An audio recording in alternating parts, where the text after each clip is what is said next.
senhores deputados, saúdo a todos, na pessoa da presidente da mesa.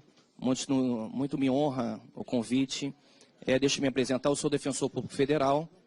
Eu sou titular de um ofício de tutela coletiva. Basicamente, o que a Defensoria Pública da União faz? Situações que geram uma lesão de porte intramunicipal, municipal, estadual ou mesmo nacional, nós abrimos um procedimento prévio, aprofundamos na base probatória, para, na sequência, verificar a viabilidade de se ajuizar uma ação civil pública.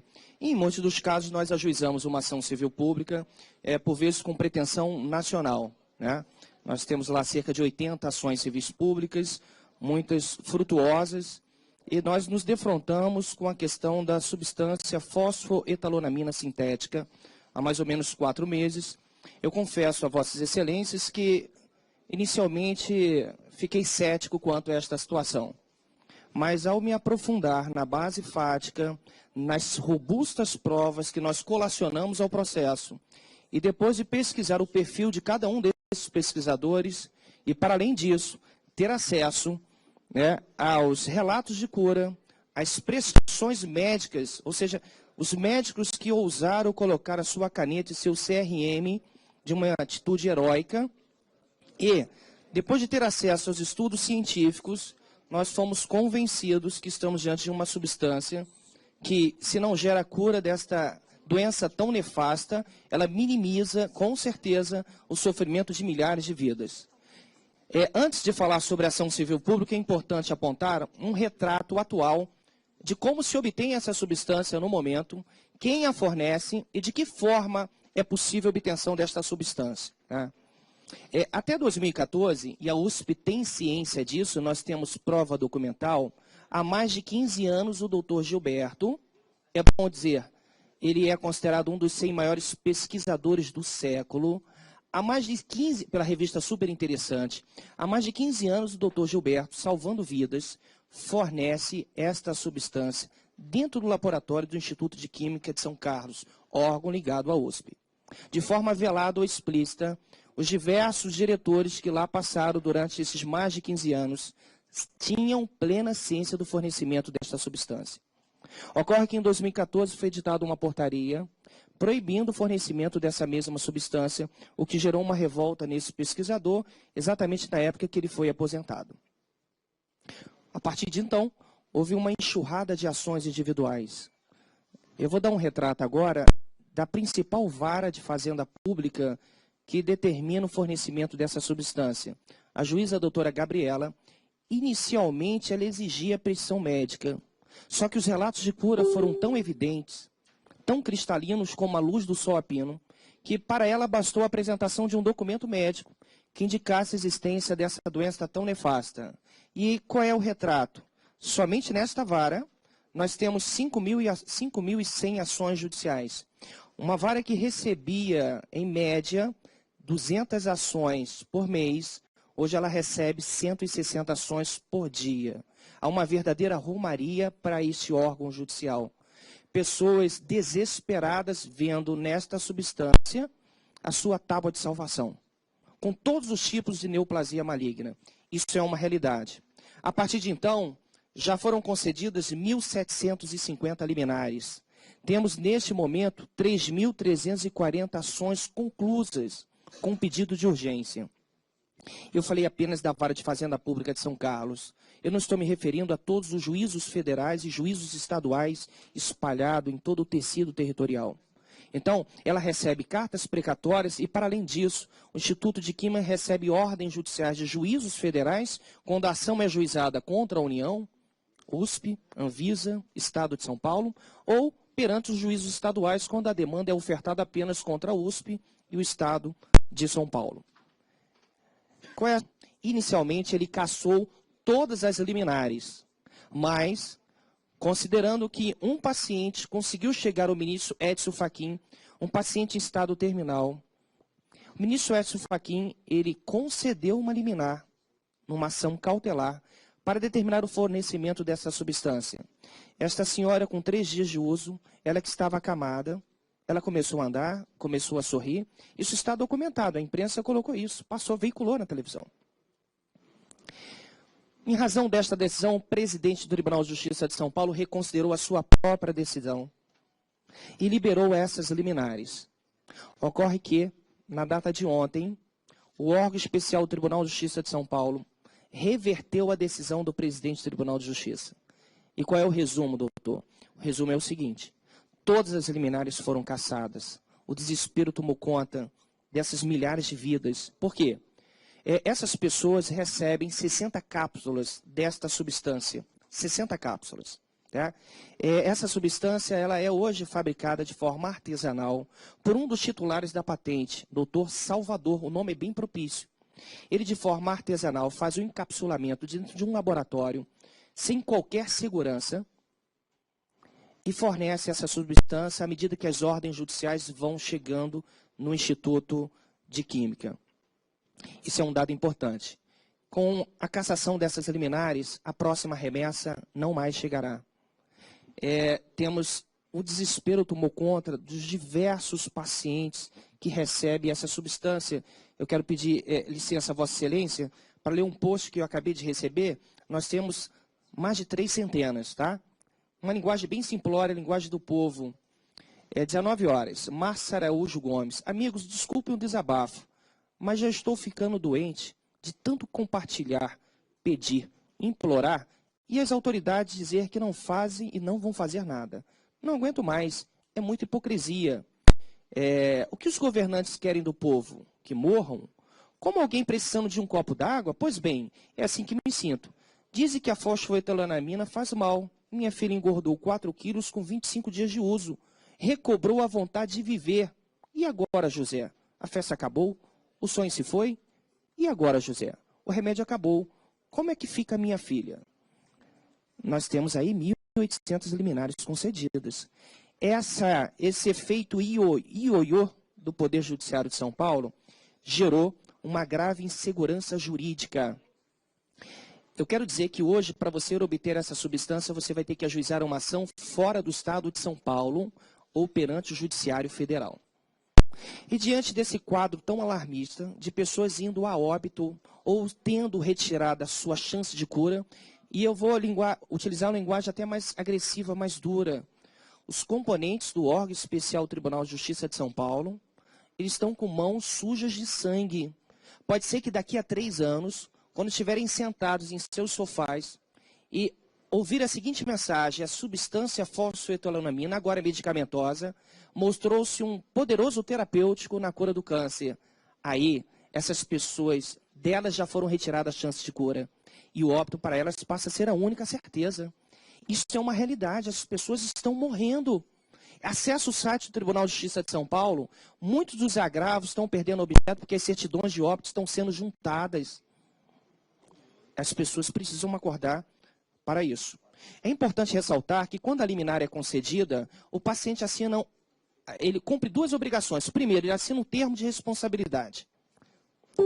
No seguinte sentido, ele tem plena ciência que a substância não é medicamentosa, que não se sabe os efeitos colaterais, e ele assume a responsabilidade. Senhores, nós sabemos os efeitos colaterais de uma quimioterapia, de uma radioterapia. O cabelo cai, a pessoa vomita constantemente. A dor, às vezes, dificilmente, ela é obstaculizada pela própria morfina.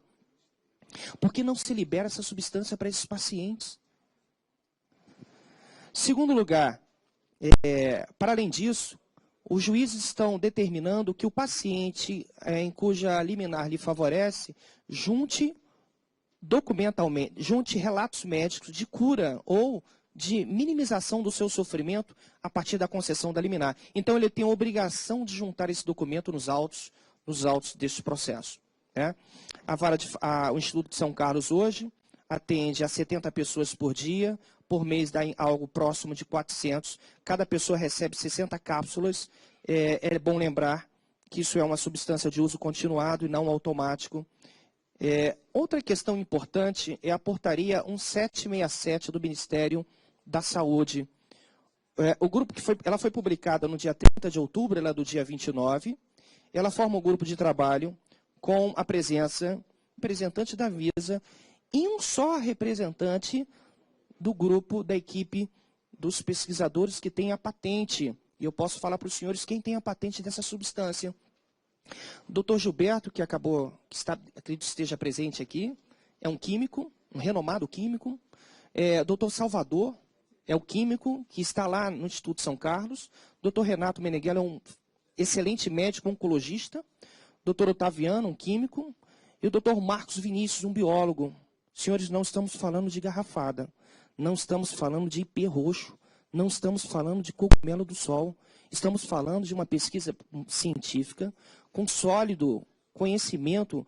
Basta ver a fala do doutor que acabou de nos deixar, que está presente aqui, doutor Duvanier. É desrespeitoso desacreditar todo o plexo de informações desses pacientes. O que me causa estranheza, na verdade, é o seguinte. O artigo 3º, parágrafo 4º, desta portaria afirma o seguinte, né, que os pesquisadores receberiam um convite para participar do grupo de trabalho. Esse convite não chegou, senhores. Já passamos aí para além de 15 dias. E nenhuma tomada de decisão nenhuma postura foi adotada pelo Ministério da Saúde. Outra informação importante, veicular que já foi feita uma primeira reunião. Essa reunião não aconteceu. Se aconteceu, foi entre os funcionários do Ministério da Saúde. Os pesquisadores ainda não foram chamados.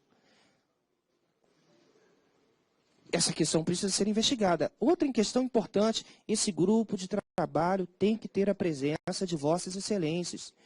Né? Lateralmente, a subcomissão foi uma ideia genial, mas vocês devem estar incorporados dentro dessa comissão para fiscalizar. A indústria farmacêutica ganha, em média, 100 bilhões de reais. Se essa substância, cada cápsula, custa 10 centavos, o castelo acabou. Acabou. Por isso que, misteriosamente, vários médicos, a gente tem isso, é só os senhores acessarem na internet, diversos médicos que se aproximaram da cura do câncer, desapareceram misteriosamente na Flórida. Ou sumiram, morreram. Qual é a preocupação que nós estamos tendo com esses pesquisadores nesse momento? O que as pessoas não podem fazer para se manter vivas? Vamos imaginar o Dr. Salvador saindo do Instituto de Química. Ele pode ser objeto de qualquer coisa. Então, qual é a segurança dessa substância, do fabrico dessa substância? Ela pode ser desacreditada. O que estamos fazendo para proteger o segredo e eficácia dessa substância, que só tem um laboratório fazendo? Diante de todo esse quadro, resolvemos ajuizar uma ação civil pública. Né? Em primeiro lugar, pesquisamos o perfil desses pesquisadores. Né? Dr. Durvaney, só como exemplo, possui mestrado em imunologia pela Universidade de São Paulo, doutorado em imunologia pela Universidade de São Paulo e doutorado, né, pela Universidade Francesa. Né? Tem experiência na área de imunologia, biologia celular, farmacologia, com ênfase em imunologia de tumores. Dr. Renato Meneghello é um médico oncologista, conceituado médico oncologista. São pessoas desprovidas de vaidade, com grande conhecimento técnico e sem ganância. Olha, é a primeira vez que eu conheço pesquisadores que já foram assediados por laboratórios portugueses, americanos, e não cederam à pressão, eles não querem ganhar dinheiro. Dr. Renato Meneghello trabalha numa UPA, no Ceará. Numa UPA. Poderia estar riquíssimo. Não abre mão de que essa substância seja fornecida gratuitamente. Então, pesquisamos o perfil desses pesquisadores e documentamos, isso foi muito inteligente por parte deles, todo o caminho que eles fizeram na busca incessante para obter o avanço dos testes clínicos. A Fiocruz, olha como é que ela respondeu, da seguinte forma. Em resumo, consideramos o projeto bastante interessante. Os resultados disponibilizados até o momento indicam que o produto poderá vir a ser um importante medicamento utilizado no tratamento do câncer. Contudo, ratificamos as seguintes observações. Número 2, providenciar um termo de cessão dos direitos patentários.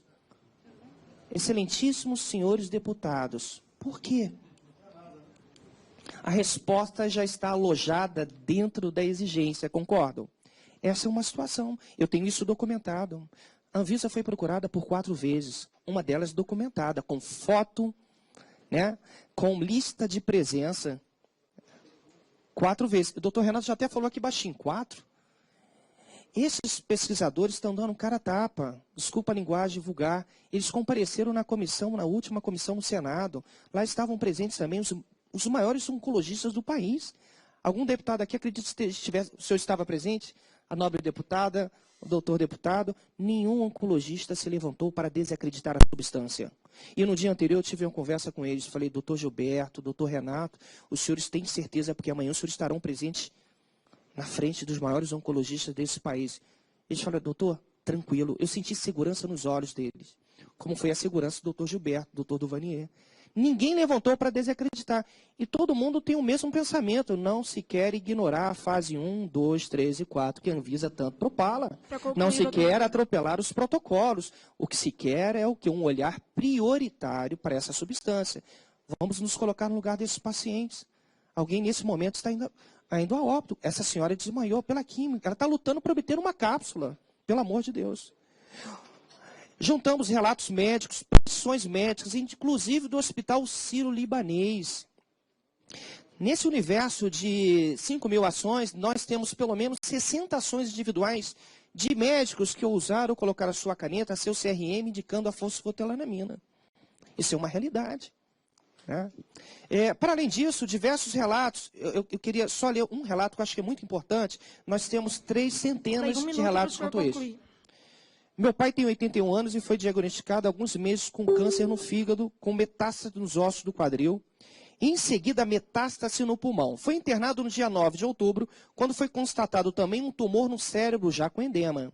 A progressão da doença nos assustava e ele já havia perdido o movimento do braço e perna esquerdos. Depois de uma correria para conseguir eliminar e depois para receber o medicamento, no dia 13/10, após a justiça liberar as liminares, acordei às 2 da madrugada e percorri 500 quilômetros até São Carlos, na esperança de receber a fosfetilamina. E assim, consegui 60 cápsulas. Chorei e vibrei muito, mesmo sabendo que era apenas uma etapa nesta luta.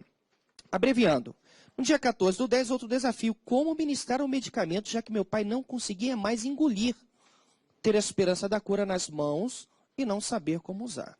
A única alternativa seria ministrar através da sonda. E assim foi feito. Né?